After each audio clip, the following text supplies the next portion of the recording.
Good morning, folks. Thank you for continuing to watch my channel. Wishing you all a very nice and happy day.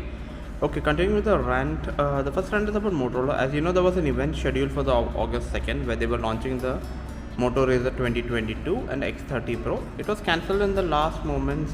Some reason people speculated that there was tension rising between China and Taiwan over the US House of Representatives Speaker Nancy Pelosi's visit.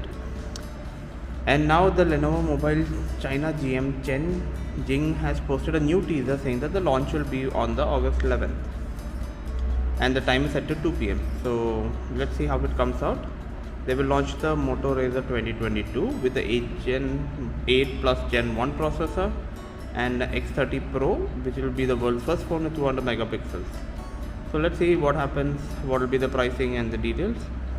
Good to see the tensions a little bit subsiding and tech going on. The show must go on. Like, share and subscribe for more such videos. Thank you.